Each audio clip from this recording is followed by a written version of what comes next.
Ustadz mohon minta saran buat saya yang keras hati terhadap saudara sendiri setelah terjadi pertengkaran. Rasanya selalu ada bisikan di telinga kalau saudara itu kita begini dan begitu, yang jelek-jelek. Itu korin itu. Itu korin. Jadi kalau kemudian antum sering merasa bahwasanya ketika antum tengah malam sudah bangun kan ikhwan. Ini pasti ana dan antum merasakan sering. Ana dan antum kemudian bangun di tengah malam, kemudian lihat jam. 2:30, tanggung deh tidur sebentar. Itu korin. Itu korin. Kemudian antum mau sudah niat nih sholat asar sembari infak 100.000.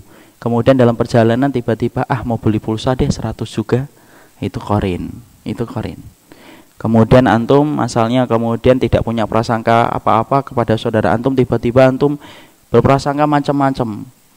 Ya, berprasangka macam-macam. Itu korin. Korin itu harus dilawan dengan mujahadah. Mujahadah itu bersungguh-sungguh untuk melawan korin.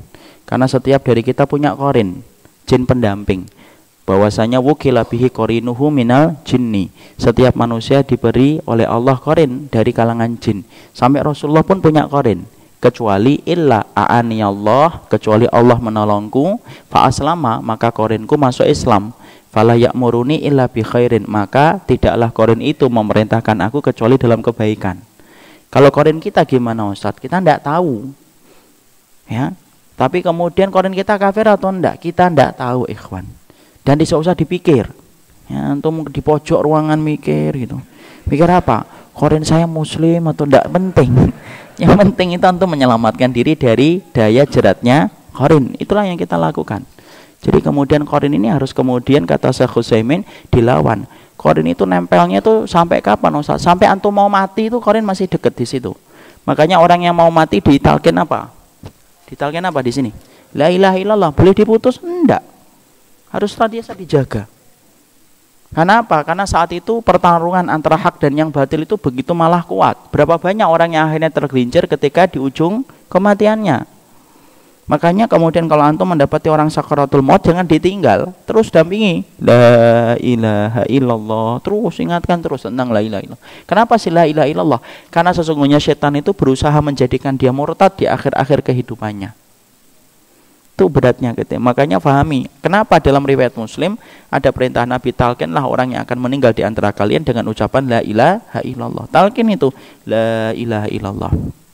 Maka kemudian talkinnya sebelah kanan sini. Tidak usah buru-buru, tenang, pelan-pelan gitu. Kalau kemudian dia sudah ngucapin la ilaha illallah, sudah, tidak usah dilanjutin lagi. Sudah, dia sudah ngucapin la ilaha illallah, sudah. Bapak tidak usah komentar apa-apa. Alhamdulillah ya Allah, gitu. Iya, alhamdulillah. Nah, itu talqin lagi. Talqin lagi. Kalau sudah ngomong lagi itu talqin, namanya sudah ngucapin la ilaha illallah, kemudian antum minum, alhamdulillah, antum minum air. Ya udah, talqin lagi. Kenapa? Akhir kalimatnya adalah air. Tapi kalau sudah ngucapin la ilaha illallah, enggak usah antum tutupin, sudah diam. Diam.